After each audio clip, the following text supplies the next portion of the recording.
విద్యుత్ నగర్ ను తెల్లాపూర్ సర్కిల్లో కలపాలన్న అంశాన్ని రాజకీయ వేదికగా మార్చడం సరికాదని తెల్లాపూర్ డివిజన్ కాంగ్రెస్ పార్టీ అధ్యక్షుడు చిలకమరి ప్రభాకర్ రెడ్డి వర్కింగ్ ప్రెసిడెంట్ లలిజల రవీందర్ అన్నారు. ఈ సందర్భంగా మాట్లాడుతూ బీఆర్ఎస్ పార్టీ చేపట్టిన రిలే నిరాహార దీక్షను తాము వ్యతిరేకించడం లేదని, అయితే ఈ సమస్యను పార్టీలకు అతీతంగా పరిష్కరించాలన్న ఉద్దేశంతో ముందుకు వచ్చామని తెలిపారు. ఈ క్రమంలో స్థానిక కాంగ్రెస్ నాయకులపై అసత్య ప్రచారం చేయడం తగదని హెచ్చరించారు. హైదరాబాద్ అభివృద్ధిలో భాగంగా తెల్లాపూర్ మున్సిపాలిటీని జీహెచ్ఎంసీలో కలపడం ఆనందకరమని పేర్కొన్నారు. భారతీనగర్ డివిజన్ లో వార్డు మెంబర్లు ఉండటం, ఆన్లైన్ సేవల ద్వారా ప్రజలకు పనులు సులభంగా జరుగుతున్నాయని, పరిపాలనా పరంగా ఎలాంటి ఇబ్బందులు లేవని అధికారులు స్పష్టం చేసినట్లు తెలిపారు. అయితే డివిజన్ కార్యాలయం తెల్లాపూర్ లో ఉంటే మరింత అనుకూలంగా ఉంటుందని అభిప్రాయపడ్డారు. ఇక్కడ ఎంఐజీలా మీరు చూడండి, 35 నుంచి 50 years లోపల ఎంతమంది నిరుద్యోగులు ఉన్నారు చూడండి. ఒక్కరికన్నా ఉద్యోగం పెట్టించిన ఆయన 10 సంవత్సరాలు ఉన్నావు కదా, నువ్వు హరీష్ రావు నీ దగ్గర ఉన్నాడు కదా, కేసీఆర్ నీ దగ్గర ఉన్నాడు కదా, ఎవ్వరికి ఉద్యోగం పెట్టేలు. ఎందుకు? వీళ్ళు ఉద్యోగం చేస్తే నీ మాట వినరు, నీ చేయగొట్టినాడు ఒకటి వీడ. కాబట్టి నువ్వు వాళ్ళను వినియోగించుకొని నువ్వు ఆర్థికంగా బలపడ్డావు, కానీ ఎవరిని ఇక్కడ ఆర్థికంగా బలం చేకూర్చలేవు. ఒక విద్యా సంస్థను కూడా ఇక్కడ పెట్టలేము. ఇక్కడ ఎడ్యుకేషన్ అప్డేట్ వచ్చు సార్. ఇక్కడ కేవలం 2 గుళ్ళు కట్టి ఆ గుళ్ళ మీద రాజకీయం చేస్తున్నాం. ఇక్కడ గుడి కాదు, మాకు బడి కావాలి, బడి కావాలి. ఇక్కడ కాలనీ పెద్దలు కాలనీ పడ్డప్పుడు మార్గదర్శి స్కూల్ పెట్టిరు. ఒక నామినల్ ఫీజు మీద సార్, నేను అప్రిషియేట్ చేస్తా. ఒక నామినల్ ఫీజు మీద స్కూల్ పెడితే ఆ స్కూల్కు అపోజిట్గా ఒక బిజినెస్ చేస్తున్నావు, బినామీ పేరుతో బిజినెస్ చేస్తున్నావు. నువ్వు స్కూళ్ళు పెట్టినావు, 2-3 స్కూళ్ళు పెట్టినావు. ఇక్కడ నీవే ఆ స్కూళ్ళు. ఇవన్నీ ప్రజలు గమనించాలి. మాకేం కాదు రాజకీయం. మీరు కొందరు అనుకుంటుండొచ్చు అతను రాజకీయం వారికి వ్యతిరేకం కాబట్టి చెప్తున్నాను. కాదు, అతను ఆఫ్టర్ అతనికి మానవత్వం లేని మనిషి. ఇక్కడ ఎంతో మంది యువతను పనికి రాకుండా చేస్తున్నావు. ఎంతో మంది యువత బానిసలుగా మార్చినావు. నువ్వు నీకు అక్కడ ధర్నా చేసే హక్కు, నైతిక హక్కు లేనే లేదు.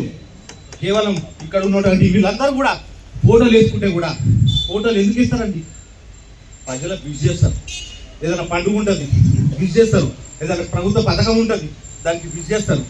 ఈ పథకం ఇక్కడ జరుగుతుంది, ప్రభుత్వం ఇచ్చే పథకాలను వినియోగించడానికి చేస్తారు. బొమ్మలు వేసుకునే వాళ్ళు అంటున్నావు. అరే వీళ్ళందరూ ఎవరు కూడా నీలాగా ప్రజలకు నష్టం చేసి రాలే, వాళ్ళ ఆస్తులు అమ్ముకొని రాజకీయాలు చేస్తారు. వీళ్ళందరినీ ముందు వెక్కిరించే ప్రయత్నం చేస్తున్నాం. ఈరోజు ఈ మీటింగ్ ద్వారా అక్కడ కూర్చున్న లోపల కూడా టోకన్లు తీసుకొని వచ్చిన సగం మంది ఉన్నారు సార్. కొంతమంది టోకన్లు తీసుకొని వచ్చిన వాళ్ళు ఉన్నారు. చాలా మంది చెప్పకపోవచ్చు. అందుకోవడానికి ఓవరికి భయపడరు. నిక్కార్సైన కాంగ్రెస్ కార్యకర్తగా తెలంగాణ ఇచ్చిన సోనియా గాంధీ కోసం మేము ఆ పార్టీలో చేద్దాం. మేము కూడా టీఆర్ఎస్ 2001లో టీఆర్ఎస్ వచ్చినప్పటికి కూడా కేవలం తెలంగాణ జాతీయ పార్టీల ద్వారా వస్తుందని మేము కాంగ్రెస్ పార్టీలో చేరి ఈరోజు కాంగ్రెస్ పార్టీకి మద్దతు ఇస్తున్నాం. ఒక్క కాంగ్రెస్ పార్టీ కార్యకర్త మీద కానీ ఇంకొకరి మీద కానీ ఒక మాట అన్న ఊరుకునే ప్రసక్తి లేదు. ఎందుకంటే రోజు ఏదైతే టీఆర్ఎస్ వాళ్ళు మన ఎంఏజీ వాటర్ ట్యాంకులో దగ్గర విద్యుత్ నగర్ను తీసుకెళ్ళి భారతీనగర్ డివిజన్లో కలిపినారు అంటున్నారు. అయ్యా కలిపినారో కలపలేరో నీకు కూడా పూర్తిగా అవగాహన లేదు. కలిపిరే అనుకుందాము, ఎందుకు కలిపిరని కూడా నువ్వు అధికారులను అడగండి. వాస్తవం కూడా కలిపిరని మాకు కూడా తెలిసింది. ఈ విషయంపై మా కార్పొరేటర్ నాగేష్ యాదవ్ గారు, అలా సతీమణి గారు కొంతమంది వెళ్ళి ఆ కమిషనర్ గారిని కలిసి రామచంద్రాపురం సర్కిల్లో కానీ తెల్లపురం సర్కిల్లో కానీ కొత్త ఎంఏజీని పెట్టాలి, కొత్త ఎంఏజీ ప్రజలకు ఇబ్బంది అవుతుందని వాళ్ళు చెప్పడం జరిగింది. అదేవిధంగా ఈ విషయాన్ని మేము కాటా శ్రీనివాస్ గౌడ్ దృష్టికి కూడా తీసుకెళ్ళాము. మళ్ళీ ఇంకోసారి తీసుకెళ్తాం. తెల్లాపురము సర్కిల్ ఎంఏజీ వాళ్ళని తెల్లాపురంలోనే ఉంచాలని. ఇంకో మాట ఏమన్నాడు, 10 ఏళ్ళ సంధి ఇక్కడ టీఆర్ఎస్ లీడ్ అవుతుంది అన్నాడు. 100% 10 ఏళ్ళ సంధి టీఆర్ఎస్ అవుతుంది. ఎంతతోటి అవుతుంది? 13 ఓట్లు 20 ఓట్లు 13 ఓట్లు సేమ్ 13 ఓట్లు 23 ఓట్లు అంటే ఈక్వల్ ప్రజలు ప్రాధాన్యత ఇస్తారు. కాకపోతే మీరు డబ్బు ఖర్చు పెడుతున్నారు, మేము నిరుపేదలుగా కొట్లాడుతున్నాం. ఇదొక సబ్జెక్టు. రెండో సబ్జెక్టు, మరి ఎల్ రవీందర్ను ఓడగొట్టాలి కదమ్మా. నీ దగ్గర ప్రజల బలం ఉంటే. ప్రజల బలం ఎంఏజీ వాళ్ళు ఎల్ రవీందర్ కూడిస్తున్నారు, తూర్పు శ్రీనికి ఇస్తున్నారు, రెడ్డి శ్రీనివాస్ రెడ్డి కూడిస్తున్నారు, అరుణ్ గౌడ్ బాబు గౌడ్ లాంటి వాళ్ళు కూడిచ్చారు. కొంత వాళ్ళు ఒక 40-50 ఓట్లతో ఓడిపోయాము. ప్రజల బలం ఎంఏలు అందరికీ ఉంది. కాకపోతే మా బలంతో నువ్వు సర్పంచ్గా గెలిచినావు, మా బలంతో నేను సర్పంచ్గా మేము పెంచుకున్నాం. ఎందుకు పెంచుకున్నాం తెలుసా? మోహన్ రెడ్డి గారు తెల్లాపురం విలేజ్, సోమరెడ్డి కూడా తెల్లాపురం విలేజ్. అయ్యా నేను ఈయన ఇల్లు కొనుక్కున్నా, నేను ఈయన ఉంటా కాలనీ మనిషిని, మా నాయన ఎంప్లాయీ, మమ్మల్ని ఎంఏజీ నుంచి గెలిపియండి, నేను ఎంఏజీలోనే ఉంటా అన్నాడు. గెలిచిన తర్వాత ఏడున్నావే? ఆదిత్యలో పోయి ఉన్నావు. ఎంఏజీలు ఉండాలి కదా సార్. నేను ఎంఏజీలో గెలిచిన ఎంఏజీలోనే ఉండాలి, తెల్లపురంలో గెలిస్తే తెల్లపురంలో ఉండాలి. మరి ఎంఏజీ ప్రజలు అప్పుడు ఎందుకు గుర్తుకు రాలేరు? ఆదిత్యలో పోయి ఉంటావా?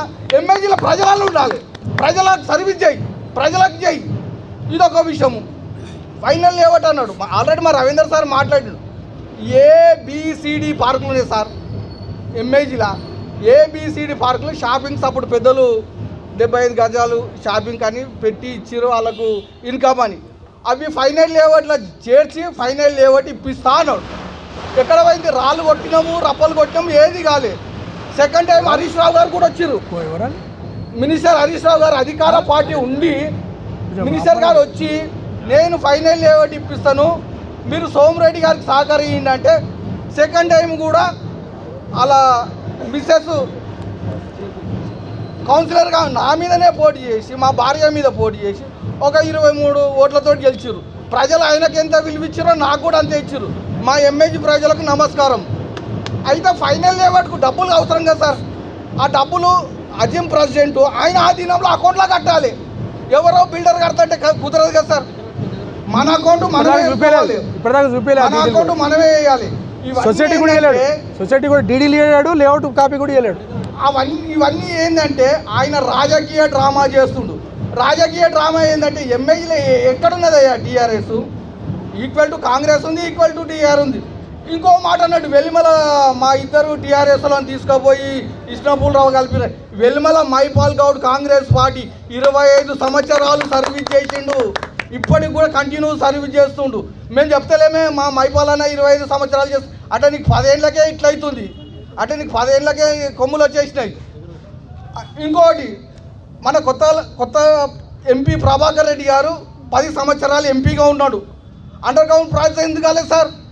కావాలి కదా, కావాలి కదా. అండర్ పాస్ ఒక ఎంపీ డైరెక్ట్ ఈడీ దగ్గర పోవచ్చు. ఆ రోడ్డు ప్రాబ్లం ఉందని 10 సంవత్సరాల దాకా మున్సిపల్ చైర్మన్ మీరే ఉన్నారు, సర్పంచ్ మీరే ఉన్నారు. మరి అప్పుడు ఎందుకు చేయలే? ఒక క్యూబిక్ మీటర్ 6,000 రూపాయలు. నువ్వు 30 క్యూబిక్ మీటర్లు వేసినావు అనుకో, 36 ఎంత సార్? 1,80,000. 2 లక్షలు. 2 లక్షలు పెట్టి నేను చేసిన మరి నువ్వు 10 ఏళ్ళ సంది నువ్వు తెల్లాపురం ఎంఏజీ పేరు మీద ఎంత సంపాదించినావు అనేది కూడా చెప్పాలి కదా సార్. వస్తావా చర్చకు? పోదామా టెంపుల్ కాడికి? గాయత్రి టెంపుల్ ఉంది ఇక్కడ, రోడ్ నెంబర్ 14 దుర్గామాత టెంపుల్ పోదామా? నీతి నిజాయితీగా పరిపాలించడమని ఇవన్నీ మానుకోండి. సోమిరెడ్డి గారు ఇవన్నీ రాజీనామా డ్రామా కూడా యాక్షన్. ఈడ మేము కూడా బలంగానే ఉన్నాము.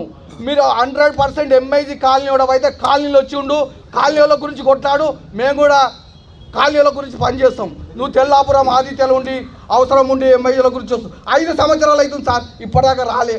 వస్తాడు ఆ పెళ్లిలకు దావతులకు ఏదైనా ప్రోగ్రామ్ ఉన్నప్పుడు కనిపించిపోతాడు. డోర్ టు డోర్ ఏ రోజు తిరగాలి, కనీసం ఆయన వాళ్ళ తిరగాలి డోర్ టు డోర్. ఇప్పటివరకు ఎంఐజీ ప్రజలారా మాకు కూడా కొంత బాధనే ఉంది. ఇది ఎల్ఐజీ కార్పొరేట్ భారతీ నగర్లో కలవద్దని దామోదర్ సార్ తోటి కానీ కాటర్ సింగ్ సార్ తోటి కానీ ప్రయత్నం చేస్తున్నాం. నాగేష్ యాదవ్ కార్పొరేటర్ గారు కూడా ప్రయత్నం చేస్తున్నారు. మనకు న్యాయం జరుగుతుందని మేము ఆశిస్తున్నాం. మాకు ఈ అవకాశం ఇచ్చినందుకు మా ఎల్ రవీందర్ గారు. ఈరోజు మన విద్యుత్ నగర్ కాలనీలో మరి ఏదైతే జిహెచ్ఎంసీలో భాగంగా విద్యుత్ నగర్ కాలనీని 263 వార్డు నుంచి భారతీనగర్ వార్డులోకి కలపడం మేమందరం కూడా అన్ని పార్టీలం కూడా దీన్ని మేము వ్యతిరేకిస్తున్నాము. మరి ఈ కార్యక్రమానికి మరి ఇంతకుముందు బీఆర్ఎస్ పార్టీ ఏదైతే బహిరంగ సభ పెట్టిందో, నిరాహార దీక్ష చేసిందో, అది మా కాంగ్రెస్ పార్టీకి ఎక్కడ కూడా ఇన్ఫర్మేషన్ లేదు. ఇది సత్యము. మరి ఇక్కడ మాకు ఉటావుటిన తెలవగానే ఈరోజు మేము మధ్యాహ్నం అందరం కూర్చొని మరి ఈ కార్యక్రమానికి మేము కూడా ప్రెస్ మీట్ పెట్టాలనే ఉద్దేశంతో ఈరోజు విద్యుత్ నగర్ కాలనీ లైబ్రరీ దగ్గర మరి ఈ ప్రెస్ మీట్ మిమ్మల్ని కూడా పిలవగానే మీ అందరు కూడా మా మీద ప్రేమతోటి దయదలిచి పత్రికా మిత్రులు, ఎలక్ట్రానిక్ మిత్రులు అందరూ కూడా మీరు ఇంత మాకు సమయాన్ని ఇచ్చి మేము చెప్పబోయే ఈ ప్రెస్ మీట్ కార్యక్రమాన్ని మీరు ఎక్కడ చేస్తున్నారో మేము మీకు ప్రత్యేకంగా శిరస్సు వంచి నమస్కరిస్తున్నాం కాంగ్రెస్ పార్టీ తరఫున. మరి ఈ కార్యక్రమంలో పాల్గొంటున్న పేరున సమయం ఎక్కువైపోయింది కాబట్టి పేరు చెప్పకుండా మిత్రుడు రవీందర్ గారు, అదేవిధంగా మాజీ కౌన్సిలర్, కాంగ్రెస్ పెద్దలు, మాజీ ఉప సర్పంచ్, సొసైటీ అధ్యక్షులు అందరూ, కాలనీ వాసులు అందరూ కూడా, మరి డిసిసి మరి నాయకులు అందరికీ కూడా ఈ కార్యక్రమం ఇచ్చేసి అందరూ కూడా హృదయపూర్వక నమస్కారాలు తెలియజేస్తున్నాం. మిత్రులారా దయచేసి ఒక 5-10 నిమిషాల్లో నేను ముగిస్తాను. మిత్రులారా అందరూ అన్ని విషయాలు మేము మాట్లాడారు కాబట్టి మీ అందరికీ తెలుసు. మరి అలా తెల్లాపూరు గ్రామ పంచాయతీ తర్వాత ఏదైతే పట్టణాలు అభివృద్ధి చెందుతున్నాయన్న ఉద్దేశంతో గత ప్రభుత్వం బీఆర్ఎస్ ప్రభుత్వం హయాంలోనే మున్సిపాలిటీ చేయడం జరిగింది. మరి మున్సిపాలిటీ 5 సంవత్సరాల తర్వాత ఈ ప్రాంతం అంతా కూడా హైదరాబాద్ ఎక్కడైతుందో హైదరాబాద్ మన తెల్లాపూర్కే వస్తుంది. మన చుట్టుపక్కల ఓఆర్ఆర్ చుట్టుముట్టు భాగ్యనగరము అతి వేగంగా అభివృద్ధి చెందుతుంది. ఇక్కడ హైరేజ్ బిల్డింగ్స్, రకరకాల గేటెడ్ కమ్యూనిటీస్ ఇవన్నీ కూడా రాబోతూ ఉన్నాయి. మరి మేమందరం కూడా బీఆర్ఎస్ నాయకులు కానీ మేము కూడా అందరం కూడా ఈ రాబోయే రోజుల్లో మరి లక్షల జనాభా, మరి ఇక్కడ దాదాపు 1-2 లక్షల ఓటర్స్ రాబోతున్నారు అనే ఉద్దేశంతో వాళ్ళు లెటర్ ద్వారా ఇవ్వడం జరిగింది. మేము మా నాయకుల దగ్గరికి, ఆఫీసర్ దగ్గరికి మేము కూడా అందరము పోయి మేము కూడా అడగడం జరిగింది. మరి వారు ఒకటే చెప్పారు, ఇది భాగ్యనగరము హైదరాబాద్, గ్రేటర్ హైదరాబాద్లో 150 నుంచి 300 డివిజన్స్ కాబోతున్నాయి. అందులో భాగంగానే 600 చదరపు కిలోమీటర్ల విస్తీర్ణాన్ని హైదరాబాదును 2000 కిలోమీటర్ల చదరపు విస్తీర్ణానికి పెంచడం జరిగింది. అందులో భాగంగానే మేము ఈ చర్యలు తీసుకుంటున్నామని మాకు చెప్పడం జరిగింది. మేము ఒకటే కోరుకున్నాము, దయచేసి మరి ఏదైతే భారతీ నగర్లో ఇంతకుముందు మొదటిసారిగా ఇచ్చిన మ్యాప్లో కొత్త ఎంఐజీ కూడా తెల్లాపూర్లోనే కలిసి ఉండెను. కేవలం వెల్లిమెల మాత్రమే ముత్తంగిలో కలిసి ఉండను. మేమందరం కూడా హర్షం వ్యక్తం చేసినాము. ఆ తర్వాత కొంతమంది వెల్లిమెలకు సంబంధించి మరి ఎంఐజీకి సంబంధించి బీఆర్ఎస్ నాయకులు, కార్పొరేటర్లు జిహెచ్ఎంసీ మీటింగ్లో అయితే ఎంఐజీ కొంత భాగము మా దగ్గర ఉంది, కొంత భాగం అక్కడ ఉంది, కలిపితే ఎంఐజీని భారతీ నగర్లోనే కలపండి, లేకపోతే తెల్లాపూర్లోనే కలపండి అనే ఉద్దేశము వాళ్ళు అక్కడ వ్యక్తం చేయడం జరిగింది. అందులో భాగంగానే మరి వాళ్ళు పెద్దలు ఐఏఎస్ ఆఫీసర్స్ వాళ్ళు ఆలోచన చేసి ఏదైతే వెల్లిమెల గ్రామాన్ని రైల్వే ట్రాక్ అవతల ఉందో ఎంఐజీ కూడా రైల్వే ట్రాక్ అవతల ఉంది. ఈ ఉద్దేశంతో లైన్ అప్ తీసుకొని దాంట్లో బిహెచ్ఎల్ కాలనీలు అన్నీ కూడా మరి ఒకటే కాబట్టి దీన్ని ఆ ఉద్దేశంతో కలపడం జరిగిందని నేను నిన్న మేము పోయొచ్చినాం పొన్నం ప్రభాకర్ గారి దగ్గరికి. అక్కడ ఆఫీసర్ చెప్పడం జరిగింది. ఇవన్నీ మేము ఇంటర్నల్గా చేస్తూనే ఉన్నామండి. కానీ ఇక్కడ ఈరోజు ఇంత పెద్ద బహిరంగ సభ పెట్టడం చాలా సంతోషము. మమ్మల్ని కూడా ఆహ్వానిస్తే మేము కూడా వచ్చి ఈ మీటింగ్లో మేము కూడా మాట్లాడి ఇక్కడున్న మా మిత్రులకు, మా సోదరులకు కూడా మేము చెప్తుంటిమి. కానీ మాకు అవకాశం ఇవ్వలేరు. అది కేవలం టీఆర్ఎస్ సభ, టీఆర్ఎస్ మీటింగ్ లెక్కనే వాళ్ళు చేసిండ్రు. ఇది సత్యము. ఒక్కరన్నా పోని మీ ఫ్రెండ్స్కు అందరు చెప్పినామంటారు. కాంగ్రెస్ పార్టీలో ఉంటారు, బీఆర్ఎస్లో ఉంటారు, అందరూ అల్లు ఉంటారు, ఇల్లు ఉంటారు, అందరికి తెలుసు, ఫ్రెండ్స్ ఉంటాము. పార్టీలు ఒక్కరే ఉండరు. మరి ఒక్కరన్నా ఒక 10 మంది కాంగ్రెస్ వాళ్ళు మీ మీటింగ్లో పాల్గొన్నారా అని నేను ఇక్కడ అడుగుతున్నాను. మీరు చూపియండి వార్డ్ ఆఫీసు. మీరు గమనించండి విద్యుత్ కాలనీ వాసులారా, నేను ఇక్కడ గతంలో ఎంపీటీసీ 5 సంవత్సరాలు చేసిన మీ అందరికీ తెలుసు. నా పేరు చిలకమరి ప్రభాకర్ రెడ్డి, ఎక్స్ ఎంపీటీసీ. ఇప్పుడు నేను జిహెచ్ఎంసీ వార్డు కాంగ్రెస్ పార్టీ అధ్యక్షుడిని. మీరు అపోహాలు నమ్మకండి.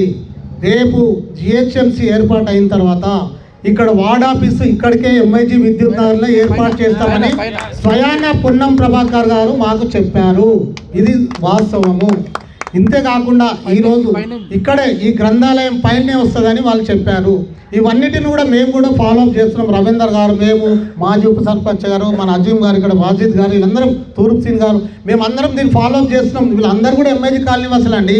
నాకు కూడా ఎంఐజీలో ఇల్లు ఉందండి. నేను కూడా ఎంపీటీసీ ఇక్కడ పనిచేసిన. మాకు ప్రేమ లేదా ఎంఐజీ మీద? ఇవాళ సోమిరెడ్డి ఇవాళ అంత పెద్ద బహిరంగ చెప్పి నువ్వు ఒక్కరివి డోల్ కొట్టి సోమిరెడ్డి కోసం చెప్పాలని నేను ఇన్ని రోజులు అనుకోలేదు. కానీ ఇప్పుడు చెప్పక తప్పలేదు. ఎందుకంటే సోమిరెడ్డి చీటింగ్ చేయడంలో #1 హీరో. అసలు హీరో పాత్ర అంటే చీటింగ్లలో నెంబర్ హీరో. అందరికి తెలుసు, మీ అందరికి కూడా తెలుసు. మనిషిని ఎట్లా ట్రాప్ చేయాలంటే 5 నిమిషాలలో ట్రాప్ చేస్తాడు. మన వెనుకున్నాడు ఒక వెనుక మళ్ళీ చూస్తే వాడిని మాయం చేస్తాడు. అట్లాంటి వ్యక్తి సోమిరెడ్డి, మీ అందరికి తెలుసు. కాకపోతే మనమేమంటున్నాం అంటే మీరు బాగా ఆలోచన చేయండి. ఇప్పుడు సోమిరెడ్డి గారికి పాపం పదవి పోయి 1 సంవత్సరం అయినట్టుంది. పాపం నిద్ర పడతలేదు. ఆయనకు డబ్బులు, విపరీతమైన డబ్బులు వచ్చినాయి. ఆయనకి ఎప్పుడు డబ్బులు పెట్టాలి, ఓట్లు కొనాలి, మందు తాగాలి, తినిపించాలి, గెలవాలి, మళ్ళీ నడిపించాలి. మేము ఎంపీటీసీగా PRSలో చేసినప్పుడు నాకు కూడా తెలుసు ఆయన కోసం చాలా. మరి ఇలా నువ్వు ఫైనల్ లేఅవుట్ చేస్తా అని సర్పంచ్గా గెలిచినప్పుడు హామీ ఇచ్చినావు. 45 రోజులలో లేకపోతే ఆడ మీటింగ్ పెట్టి నన్ను రాళ్ళతోడు, కేసీఆర్ కూడా అంటుండే రాళ్ళతోడు కొట్టుండే, అది కొట్టుండే. ఈయన కూడా బాగా నేర్చుకున్నాడు. రాళ్ళతోడు కొట్టుండే అని చెప్తుండే. ఎక్కడ పోయిందని నాకు ఫైనల్ లేఅవుట్. ఈ ఫైనల్ లేఅవుట్ పేరు మీద 5-6 ఎలక్షన్లు కొట్లాడారు ఎంఐజీనా. ఫైనల్ లేఅవుట్ ఆశ మీద పాపం ఎంఐజీ కాలనీ వాసులు హరీష్ రావుతో కూడా స్వయాన ఇక్కడ స్పీచ్ బహిరంగ సభ పెట్టి నువ్వు చెప్పించినావు. నువ్వు ఒక్కరోజన్నా ఫైనల్ లేఅవుట్ కోసం ఆశించినవా? ప్రయత్నం చేసినావు. ఎందుకు రాలేవు ఫైనల్ లేఅవుట్ మాకు తెలుసు. నువ్వు నీ హాయంలో 10 సంవత్సరాలలో సొసైటీ నుంచి కనీసం ఎన్ని ప్లాట్లు చేసినావో మాకు తెలుసు. ఇవాళ నువ్వు ప్లాట్లు అమ్మిపించడం వల్లనే ఇవాళ ఫైనల్ లేఅవుట్ రాలేదు. ప్రభుత్వం దగ్గరికి పోతే ఏమంటారు? అవునా మీ ప్లాట్లు ఇవన్నీ. నేను L Ravinder, working president, Congress party, Tellapur municipality. ఈరోజు బీఆర్ఎస్ పార్టీ వాళ్ళు మన ఎంఐజీ ట్యాంక్ సెంటర్లో రిలే నిరాహార దీక్ష చేపట్టడం జరిగింది. వారి అజెండా ఏంటంటే ఎంఐజీ విద్యుత్ నగర్ను టోటల్గా మొత్తం భారతీనగర్ డివిజన్లో కలిపడం జరిగింది. ఇది తెల్లాపూర్లోనే ఉంచాలి అనే డిమాండ్తో వాళ్ళు ఈ రిలే నిరాహార దీక్ష చేపట్టడం జరిగింది. మొట్టమొదటిగా మేము చెప్పదలుచుకుంది ఏంటంటే కాంగ్రెస్ పార్టీ తరఫున, కాలనీవాసుల తరఫున మేము ఈ రిలే నిరాహార దీక్ష పార్టీలకు అతీతంగా ఉంటుందని మేము అనుకున్నాం. మేము కూడా సంతోషించినాం. సరే మంచిదే, ఏదైనా మంచిగా అయితే మంచిదే అని మేము కూడా ఎప్పుడు కామెంట్ చేయలే. వాళ్ళు ఈ దీక్ష చేస్తున్నారని మాకు 3 రోజుల ముందే తెలుసు. అయినా కూడా మేము ఎక్కడ లూజ్ టాక్ చేయలేదు. వాళ్ళ గురించి ఎప్పుడు మేము తప్పుగా మాట్లాడేది. ఎందుకంటే ఎవరైనా ఏదైనా సాధిస్తుంటే మనకు తోచిన సహాయం వీలైతే చేయాలి, కానీ డిస్టర్బ్ చేయొద్దు అనే ఉద్దేశంతో మేము ఎప్పుడు కూడా ఆబ్జెక్షన్ చేయలేదు. కానీ వాళ్ళు చాలా తప్పుడు ప్రచారాలు, తప్పుడు మాటలు, మొత్తము పొలిటికల్గా కాంగ్రెస్ పార్టీని టార్గెట్ చేయడము, లోకల్లో ఉన్న స్థానిక నాయకులను టార్గెట్ చేయడము మమ్మల్ని చాలా బాధ కల్పించింది. ఎందుకంటే తప్పుడు ప్రచారాలు చేయడం వాళ్ళకి అలవాటయ్యి, నేనేమంటున్నానంటే దీక్ష కన్నా ఎక్కువ పొలిటికల్ విల్ కనిపించింది. ఒక్కసారి మనం వివరాల్లోకి వెళ్తే ఈ హైదరాబాద్ అభివృద్ధిలో భాగంగా అప్పుడు తెల్లాపూర్ గ్రామ పంచాయతీ ఉండే, దాన్ని తెల్లాపూర్ మున్సిపాలిటీగా మార్చడం జరిగింది. తదనంతరం ఇప్పుడు ప్రస్తుతం తెల్లాపూర్ మున్సిపాలిటీని గ్రేటర్ హైదరాబాద్ GHMCలో అభివృద్ధి నిమిత్తమే దీన్ని భారతీనగర్లో కలిపారని మనకు రాష్ట్ర ప్రభుత్వం వాళ్ళు చెప్పినారు. మొత్తం GHMC పరిధిలో 150 డివిజన్లు ఉంటే ఇప్పుడు 300 డివిజన్లుగా మార్చి దాన్ని అంటే 100 డివిజన్లకు ఒక సర్కిల్ అంటే 3 మేయర్లు పెట్టే ఆలోచనలో ప్రభుత్వం ఉందని మనకు సమాచారం అందింది. అయితే ఇందులో భాగంగానే మేము ఆఫీసర్ని కడుగుంటా కూడా వాళ్ళు చెప్పడం ఏమంటే ఆల్రెడీ భారతీనగర్లో ప్రతి LIGలో కానివ్వండి, ఓల్డ్ ఎంఏజీలో కానివ్వండి వార్డు ఆఫీసులు ఉన్నాయి. అక్కడ వార్డు మెంబర్లు కూడా ఉన్నారు. మీరు ఓల్డ్ ఎంఏజీకి పోతే టీవీ రావు గారు, మిగతా 2 మెంబర్లు ఉన్నారు. మన ఎంఐజీలో కూడా భారతీనగర్కు సంబంధించిన వార్డు మెంబర్స్ యూసుఫ్ గారు, దేవేంద్రచారి గారు ఉన్నారు. మేమన్నాం మళ్ళీ భారతీనగర్లో మాది కలిసినప్పుడు వార్డ్ ఆఫీసు మేము అక్కడ అమీన్పూర్ అంత దూరం రావాలా అని మేము కూడా అడిగినాం. అడిగితే అధికారులు చెప్పే ఆన్సర్ ఏంటంటే, మీరు ఇప్పుడు ప్రస్తుతం ఉన్నదంతా ఆన్లైనే సర్వీసు, ఆఫీసులకు రావాల్సిన పనే ఉండదు. రెండోది, ఏ వార్డుకు ఏ ఏరియాలో ఏ కాలనీలో అక్కడున్న మున్సిపల్ అడ్మినిస్ట్రేషన్ బిల్డింగ్ మీరు పైన చూస్తున్నారు లైబ్రరీ పైన, మీకు ఎంఐజీ వరకు ఇదే వార్డ్ ఆఫీస్గా ఉంటుంది. మీకు ఈ ఎంఐజీలో ఉన్న వార్డ్ ఆఫీస్లోనే మీకు మ్యాక్సిమం అన్ని పనులు అయిపోతాయి. మీరు అసలు ఇప్పుడున్న ఏదైతే ప్రభుత్వం పనిచేస్తుందో జిహెచ్ఎంసీ, అది కంప్లీట్గా ఆన్లైన్లోనే పనిచేస్తుంది. అంటే మీరు ప్రాపర్టీ ట్యాక్స్ కట్టనివ్వండి, మిగతా ఏ పనులున్నా, మీ కంప్లైంట్స్ ఉన్నా కూడా ప్రతిదీ ఆన్లైన్లోనే తీసుకుంటుంది. కాబట్టి అది అడ్మినిస్ట్రేషన్ పరంగా ఏమి ఇబ్బంది లేదు అని మాకు సమాధానం దొరికింది. అయితే మేము కూడా ఇది తెల్లాపూర్లోనే ఉంటేనే బాగుంటుంది. తెల్లాపూర్ అయితే మాకు ఆల్రెడీ అనుకూలంగా, మేము ఆల్రెడీ అందరము మేము కలిసిమెలిసి పనిచేస్తున్నాం కాబట్టి మాకు బాగుంటుందని మేము కూడా మా అభిప్రాయాన్ని తెలియజేయడం జరిగింది. నేను ఒకటే అంటున్నా మా బీఆర్ఎస్ సోదరులకు, అయ్యా మీకు నిజంగా చిత్తశుద్ధి ఉంటే ఈ ఎంఐజీల దన్నా కాదు, ఎమ్మెల్యే క్యాంప్ ఆఫీస్ దగ్గర, జిహెచ్ఎంసీ కమిషనర్ ఆఫీస్ దగ్గర ధర్నా చేద్దాం రండి, మేము కూడా వస్తామంటున్నాం. తెల్లాపూర్ కావాలని మేము కూడా కోరుకుంటున్నాం. కానీ మీరు ఇది కేవలం రాజకీయ దురుద్దేశంతో చేసిన మీటింగే తప్ప, మీరు ఎంఐజీలు వస్తే ఎవరు వస్తారు మన దగ్గరికి, ఎవరు చూస్తారు, ఏది మీకు చేస్తారు? ఇదే మీకు నిజాయితీ ఉంటే రండి, పోదాం, మున్సిపల్ కమిషనర్ ఆఫీస్ పోదాం, మేము కూడా వస్తాం. ఏదో కాంగ్రెస్ పార్టీ చేసినందువల్లనే వచ్చింది అనేది తప్పుడు వాగ్దానం. ఎందుకంటే మీకు అందరికీ తెలుసు, ఫస్ట్ డ్రాఫ్ట్ గజిట్ వచ్చింది. ఈ డివిజన్లో చేంజ్ చేయడానికి డ్రాఫ్ట్ గజిట్లో కొన్ని ఇల్లులు అటు భారతీనగర్లో ఉండి, మిగతా మేజర్ ఇల్లులు తెల్లాపూర్లోనే ఆల్రెడీ ఉండే. ఈ ఉన్నదాన్ని వీళ్ళే పోయి ఎమ్మెల్యేకు లెటర్లు, కమిషన్లకు లెటర్లు ఎవరిచ్చిర్రు? లెటర్లు ఇచ్చి సేమ్ ఇదే శ్రీమతి సింధు ఆచార్ శెట్టి గారు, కార్పొరేటర్ భారతీనగర్, ఆమె మేయర్ మన కౌన్సిల్ మీటింగ్లో ఆమె కోరడం జరిగింది. సరే, ఆమె తెల్లాపూర్లో కలపండి అన్నది. లాస్ట్లో ఇంకో మాట కూడా ఏమన్నారంటే, ఇది సగం అటు సగం ఇటు ఉంటే ఇబ్బంది అవుతుంది, దీన్ని ఒకటే విధంగా చేయాలని కూడా వాళ్ళు కోరడం జరిగింది. ఒకటే విధంగా అంటే అధికారులను మేము అడిగినాం, ఏంటంటే ఒకటే చేయాలంటే ఒక పని చేద్దాము, బిహెచ్ఎల్కు సంబంధించిన కాలనీలు ఏమున్నాయి, రైల్వే ట్రాక్ యువతల ఓల్డ్ ఎంఐజీ మొత్తాన్ని, బిహెచ్ఎల్ కాలనీకి సంబంధించిన old MIG, new MIG, LIG, max society, Annamayya enclave, HIG, ఇవన్నీ కలుపుతూ బిహెచ్ఎల్కు సంబంధించిన కమ్యూనిటీతో భారతీనగర్ మేము చేసినాము అని వాళ్ళు చెప్తున్నారు. ఇప్పుడు నేను ఒకటే అడుగుతున్నా, తెల్లాపూరు మన తండ్రి లాంటోడైతే బిహెచ్ఎల్ మన కన్న తల్లి కాదా అంటున్నా? బిహెచ్ఎల్ మనని ఆదుకోలేదా? మనని ఈ రోజు దాకా మన తిండి తిన్నాము ఆ బిహెచ్ఎల్ పుణ్యాన కాదా అంటున్నా? మీరు గత 10 ఏళ్ళల్లో, సరే ఇప్పుడు ఒకటే మాట చెప్తున్నా, ఏంటంటే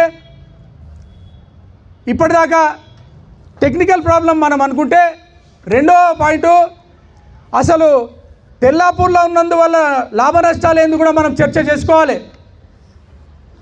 తెల్లాపూర్లో ఉన్న లాభం ఏంది, తెల్లాపూర్లో ఒకవేళ భారతీనగర్లో ఉంటే నష్టం ఏంది అంటే, నేను ఒకటే అంటున్నా, మనం ఎక్కడ పాకిస్తాన్లో పోయి కలపలేదు ఈ మన విద్యుత్ నగర్ని. భారతీనగర్ కూడా మనదే.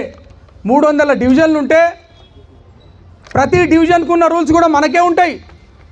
మనకు కొత్తగా రూల్స్ ఎక్కడ ఉండవు, ప్రతి సేమ్ రూల్స్ ఉంటాయి. కానీ స్పెషల్ రూల్ ఎట్లయిందంటే, ఇదే సోమిరెడ్డి గారు సర్పంచ్గా 5 ఏళ్ళు చేసిండు, తర్వాత మున్సిపల్ చైర్మన్గా వారి భార్య 5 ఏళ్ళు అయింది, 10 ఏళ్ళు మీరే ఉన్నారు ఇక్కడ, తెల్లాపూర్లోనే ఉండే కదా, ఏం బెనిఫిట్ చేసినావయ్యా నువ్వు అంటే, గ్రామ పంచాయతీల మనకు ఉన్నప్పుడు మన ఇంటి పర్మిషన్ పోతే 5 నుండి 10,000 అయిపోతుండే. ఇప్పుడు 5 నుండి 10 లక్షలు చేసినావు నీ పీరియడ్లనే. నీ పీరియడ్ల సోమిరెడ్డి గారు ఎక్కడనో ఇంటునో నాకు తెలుసు. మాట వినండి.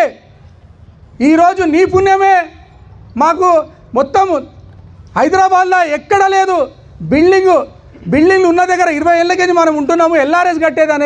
ఎల్ఆర్ఎస్ అనేది లేఅవుట్ రెగ్యులేషన్ స్కీమ్. అది ప్లాట్లకే సంబంధం ఉంటుంది. అట్లాంటిది మన బిల్డింగ్ల మీద వేయించిన ఘనత సోమిరెడ్డికే దక్కిందంటున్నా. 5 లక్షలు 10 లక్షలు వసూలు చేయించి ఎంఐజీ కాలనీలో ఎవడైనా ఇల్లు కట్టుకోవాలంటే టార్చర్ పెట్టిస్తున్నాడు వాళ్ళని. మొత్తం ఇల్లు కులగొట్టి ఓపెన్ చూపించిన దాకా పర్మిషన్ ఇస్తలేరు. ఆ ఘనత ఈయనకు వచ్చింది. మొత్తము నేను అంటున్న టోటల్ హైదరాబాద్లో ఎక్కడ ఈ కండిషన్ లేదు, మన ఒక్క ఎంఐజీలో తప్ప.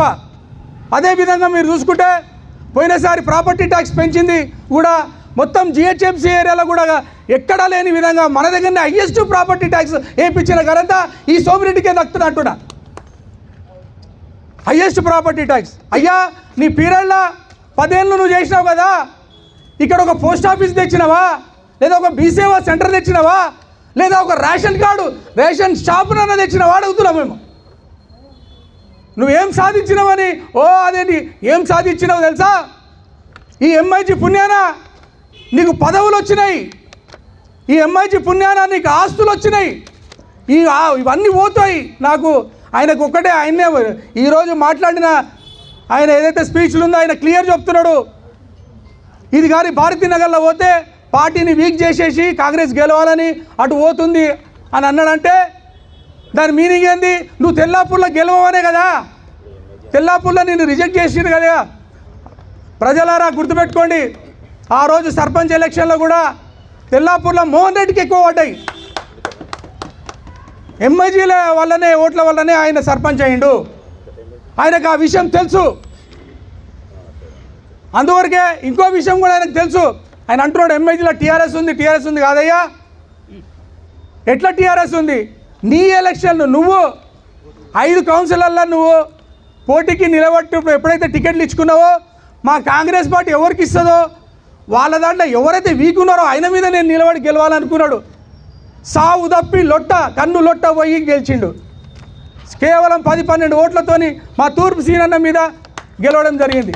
అది ఒక గెలిపే కాదని మేము అంటున్నాం. 5 కౌన్సిలర్లు ఉన్న దగ్గర 3 కౌన్సిలర్లు అటు ఉండి 2 కౌన్సిలర్లు ఇటు ఉన్నప్పుడు కాంగ్రెస్ పార్టీ ఉన్నప్పుడు దాన్ని 90% బీఆర్ఎస్ అన్నారు, 40-60 అంటారు. 40-60 అని జర మ్యాథమెటిక్స్ నేర్చుకోండి. సరే మీకు తెలివి బాగుంది, సరే ఎక్కువ చదువుకోకపోలేకపోయినా తెలుగు మంత్రులు ఉంటారు, అట్లా కూడా ఉంటారు, మేము ఒప్పుకుంటాం. మీ తెలివి ఒక ఉదాహరణ. కానీ గ్రహించండి, మేమేమంటున్నామంటే ఇంకో మాట. ఆయన అంటే భారతీనగర్లో టీఆర్ఎస్ వీక్ ఉన్నదా? టీఆర్ఎస్ అంటే ఎవరు? ఆ సింధు ఆదర్శ్ రెడ్డి గారు ఇప్పుడు కార్పొరేటర్ దగ్గర. ఆమె ఎవరు? ఆదర్శ్ రెడ్డి గారి సతీమణి. ఆదర్శ్ రెడ్డి గారు ఎవరు? ఇప్పుడు ఇన్ఛార్జ్ పొటెన్షియల్కు, ఇప్పుడు అఫీషియల్ ఇన్ఛార్జ్ పార్టీకి. అంటే పార్టీ ఆడ వీక్ ఉందని నువ్వు అంటున్నావు, నువ్వే డిక్లేర్ చేసుకుంటున్నావు. భారతీనగర్ తెల్లాపూర్ 2 కాంగ్రెస్కే పోతున్నాయని ఏడుస్తున్నావు నువ్వు. అంటే నువ్వే డిక్లేర్ చేస్తున్నావు నీ ఓటమిని. ఆయనకు తెలిసిపోయింది నేను తెల్లాపూర్లో ఎట్లనో గెలవలేను, ఈ ఎంఐజీ పుణ్యాన్ని నేను ఇప్పటిదాకా ఇంత దాకా వచ్చినా, మళ్ళీ ఈ ఎంఐజీ పుణ్యాన్ని ఎమ్మెల్యే దాకా పోవాలనుకున్నా, ఇది గిట్ట పోతే నా రాజకీయ భవిష్యత్తు పోతుందని దీన్ని ఒక రాజకీయ వేదికలాగా చేసింది తప్ప ఆయన ఎప్పుడు కూడా దీనికి నిజాయితీగా ఈ ఎంఐజీ కాలనీకి నీకు నిజాయితీ ఉంటే నువ్వు ఇదే రిలే దీక్ష ఎప్పుడైనా ఫైనల్ లేఅవుట్ కాలేదనో గానో, లేకపోతే డ్రైనేజ్ వ్యవస్థ ప్రాబ్లం ఉందని గానో, బిహెచ్ఎల్ ముగొండ గానో, లేకపోతే నీకు ఏదైనా అండర్ పాస్ ఏదైతే ఉందో ఆ సమస్య మీద గానో, ఎక్కడైనా ప్రజా సమస్యల మీద నువ్వు రిలే నిరాదేశది మేమందరం కూడా వస్తాం.